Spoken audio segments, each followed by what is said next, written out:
Hi there. So we're going to get into Acts 23 and probably 24 today. See what Paul's getting up to. He's always getting into trouble. You know, you speak the truth, people don't like you. Happens today. So we'll go to 23 and we're going to go back to the last chapter of 22 just to set it up. As you know, in the actual Bible, they weren't chapters. It was just a long letter, and they later did that. So we'll go over to here. 23. We're going to just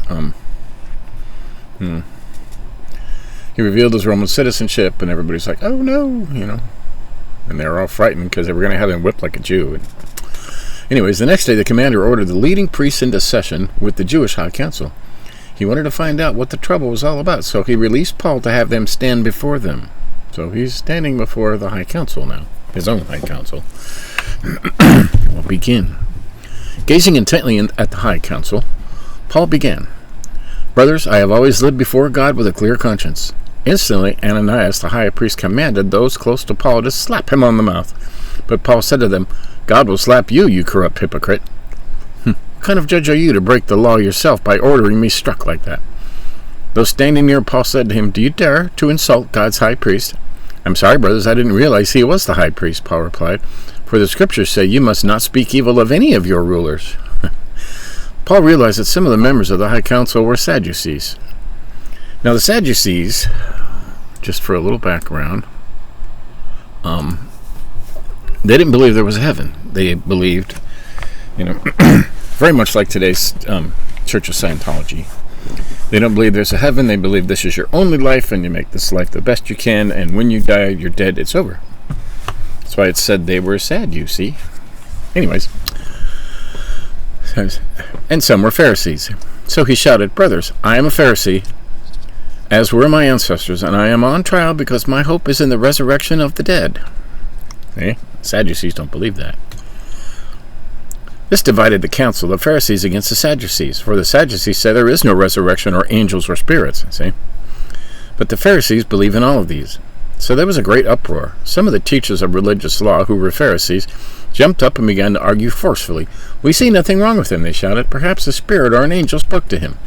As the conflict grew more violent, the commander was afraid they would tear Paul apart, so he ordered his soldiers to go and rescue him by force to take him back to the fortress. Man. That night the Lord appeared to Paul and said, "Be encouraged, Paul. Just as you have been a witness to me here in Jerusalem, you must preach the good news in Rome as well." The plan to kill Paul. The next morning, a group of Jews got together and bound themselves with an oath not to eat or drink until they had killed Paul. There were more than 40 of them in the conspiracy. They went to the leading priests and elders and told them, "We have bound ourselves with an oath to eat nothing until we have killed Paul. So you and the High Council should ask the commander to bring Paul back to the council again. Pretend you want to examine his case more. We will kill him on the way." Ooh, a plot. But Paul's nephew, his sister's son, now this is interesting. I don't remember reading anywhere that Paul had a sister. And his sister had a son. That just strikes me as interesting. I never knew Paul had a sister. Or a nephew. Anyways, Paul's nephew, his sister's son, heard of their plan and went to the fortress and told Paul. Paul called for one of the Roman officers and said, "Take this young man to the commander. He has something important to tell him." So the officer did, explaining, Paul, the prisoner called me over and asked me to bring this young man to you because he has something to tell you. The commander took his hand, led him aside, and asked, "What is it you want to tell me?" Paul's nephew told him, "Some Jews are going to ask you to bring Paul before the High Council tomorrow, pretending they want to get some more information, but don't do it. There are more than 40 men hiding along the way, ready to ambush him. They have vowed not to eat or drink anything until they have killed him. They are ready now, just waiting for your consent." And then the commander said, "Don't let anyone know you told me this." He warned him. Ooh, another plot.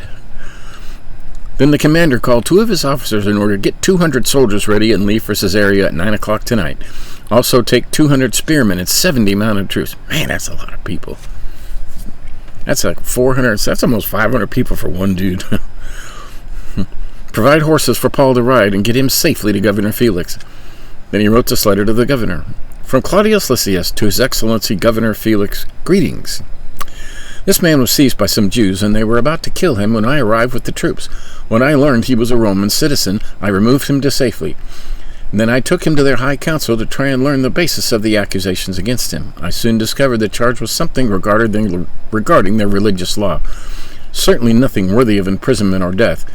But when I was informed of a plot to kill him, I immediately sent him on to you. I have told his accusers to bring their charges before you. So that night, as ordered, the soldiers took Paul as far as Antipatris. I don't know where that's at. They returned to the fortress next morning, while the mounted troops took him on to Caesarea. When they arrived in Caesarea, they presented Paul and the letter to Governor Felix. He read it, and then asked Paul what province he was from. Cilicia, Paul answered. I will hear your case myself when your accusers arrive, the governor told him. Then the governor ordered him kept in the prison at Herod's headquarters. Now, I don't know if that's a nice prison. But it says it's a praetorium. But, yeah, Herod's praetorium. Cool. Here's 24. 5 days later, Ananias, the high priest, arrived with some of the Jewish elders and the lawyer. Lawyer? What lawyer? An orator. Oh. Somebody who speaks fancy words. That's what lawyers are, right? Tertullus. To present their case against Paul to the governor. When Paul was called in, Tertullus presented the charges against Paul in the following address to the governor. Fancy lawyer talk coming. You have provided a long period of peace for us Jews, and with foresight have enacted reforms for us. For all of this, Your Excellency, we are very grateful to you. But I don't want to bore you, so please give me your attention for only a moment. We have found this man to be a troublemaker who is constantly stirring up riots among the Jews all over the world. He is a ringleader of the cult known as the Nazarenes. Furthermore, he was trying to desecrate the temple when we arrested him. You can find out the truth of your accusations by examining him yourself. Then the other Jews chimed in, declaring that everything Tertullus said was true. The governor then mentioned for Paul to speak. Paul said, I know, sir, that you have been a judge of Jewish affairs for many years, so I gladly present my defense before you. You can quickly discover that I arrived in Jerusalem no more than 12 days ago to worship at the temple. My accusers never found me arguing with anyone in the temple, nor stirring up a riot or in any synagogue or on the streets of the city. These men cannot prove these things they accuse me of doing. But I admit that I follow the way. The way again. Which they call a cult. I worship the God of our ancestors, and I firmly believe the Jewish law and everything written in the prophets. I have the same hope in God that these men have, that he will rise both the righteous and the unrighteous. Because of this, I always try to maintain a clear conscience before God and all people. After several years away, I returned to Jerusalem with money to aid my people and to offer sacrifices to God. My accusers saw me in the temple as I was completing a purification ceremony. There was no crowd around me and no rioting, but some Jews from the province of Asia were there, and they ought to be there to bring charges if they ought to be here to bring charges if they have anything against me. Ask these men what crime the Jewish High Council found me guilty of, except for the one time I shouted out, I am on trial before you today because I believe in the resurrection of the dead. At that point, Felix, who was quite familiar with the way, that's interesting, adjourned the hearing and said, wait until Lysias, the garrison commander, arrives, then I will decide the case. He ordered the officer to keep Paul in custody, but to give him some freedom and allow his friends to visit him and take care of his needs. A few days later, Felix came back with his wife, Drusilla, I've heard that name, who was Jewish. Sending for Paul, they listened as he told them about faith in Christ Jesus. As he reasoned with them about righteousness and self-control and the coming day of judgment, Felix became frightened. Go away for now, he replied. When it is more convenient, I'll call you again. He also hoped that Paul would bribe him, so he sent him for him quite often and talked with him. After two years went by in this way, Felix was succeeded by Porcius Festus, and because Felix wanted to gain favor with the Jewish people, he left Paul in prison. So, man, it kind of reminds you of the J6 prisoners. No right to speedy trial here. Waiting 2 years. Man. Guess we have to go on to 25. You got to find out what happens, right? 3 days after Festus arrived in Caesarea to take over his new responsibilities, he left for Jerusalem, where the leading priests and other Jewish leaders met with him and made their accusations against Paul. They asked Festus for a favor to transfer Paul to Jerusalem, planning to ambush and kill him on the way again. But Festus replied that Paul was at Caesarea and he himself would be returning there soon. So he said, "Those of you in authority can return with me. If Paul has done anything wrong, you can make your accusations." About 8 or 10 days later, Festus returned to Caesarea. And on the following day, he took his seat in court in order that Paul be brought in. When Paul arrived, the Jewish leaders from Jerusalem gathered around and made many serious accusations they couldn't prove. Paul denied the charges. "I'm not guilty of any crime against the Jewish laws or the temple or the Roman government," he said. Then Festus, wanting to please the Jews, asked him, "Are you willing to go to Jerusalem and stand trial before me there?" But Paul replied, "No. This is the official Roman court, so I ought to be tried right here. You know very well I am not guilty of harming the Jews. If I have done something worthy of death, I don't refuse to die.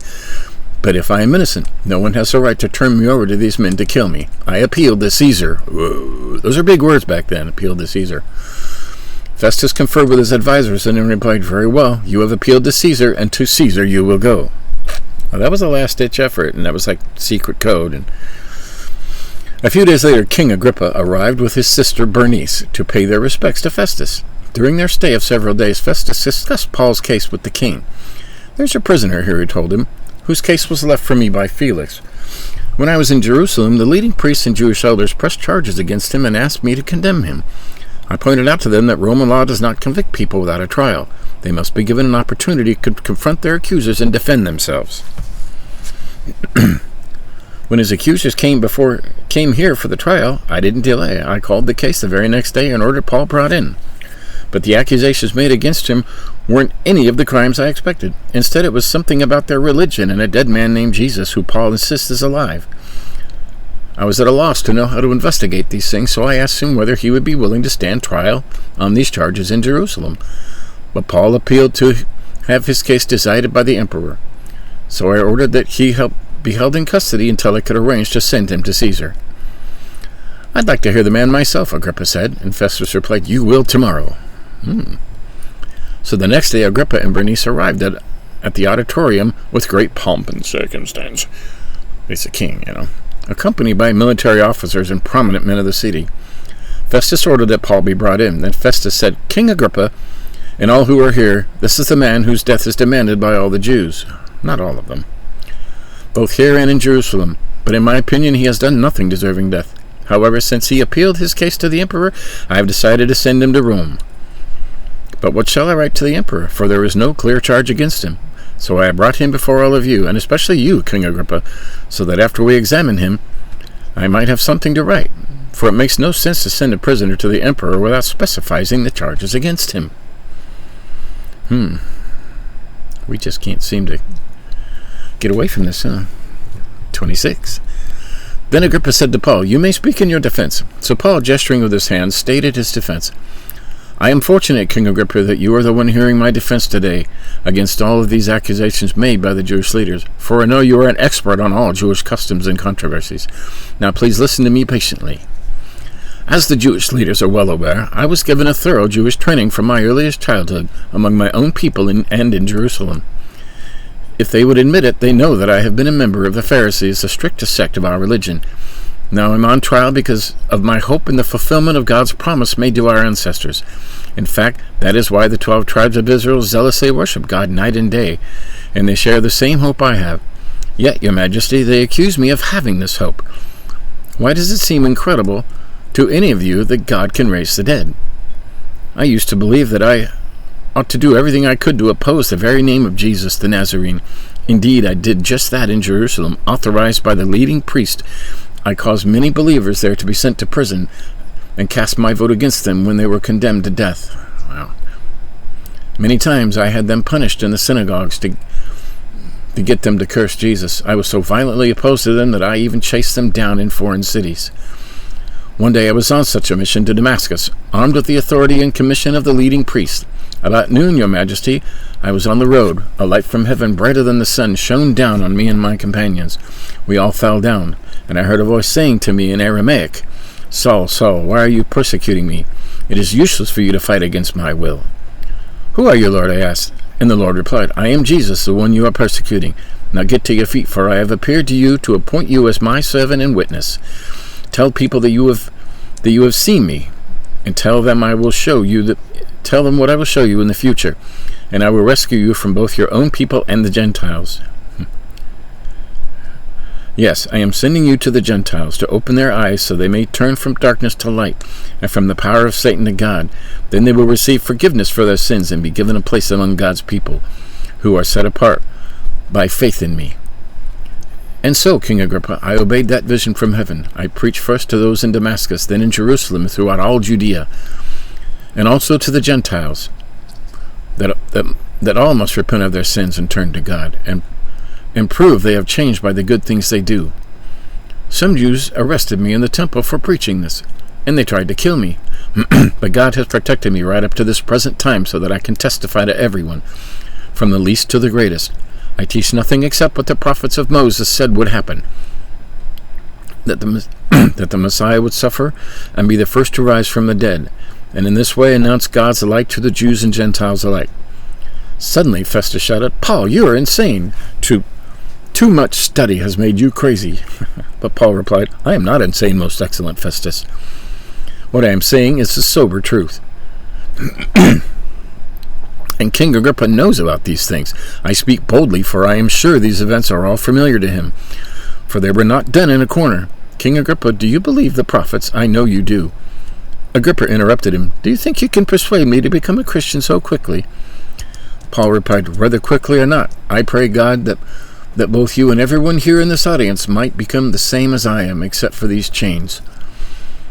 The king, the governor, Bernice, and all the others stood and left. As they went out, they talked it over and agreed. This man hasn't done anything to deserve death or imprisonment. And Agrippa said to Festus, he could have been set free if he hadn't appealed to Caesar. There you go. So, we covered a lot today. And then he's going to Caesar, and once you appeal to Caesar, all bets are off and you go to Caesar. So, yeah, we covered a lot today. 4 chapters. And Paul's going to Rome. And I will give you a hint in the end. He does not get killed in the book of Acts. That's much later on. But he does go to Rome, and he lives there on his own for a long time. So they don't get away with it. So that's 4 chapters. We'll continue. It's getting interesting. And I think after this we're going to read Paul's epistles in chronological order. You know, the first being his letter to the Thessalonians that he wrote while he lived in Rome for these 2 years. You know. So, but until then, keep studying. Any questions, feel free to ask. I'll answer as best I can. But until then, we'll see you next time.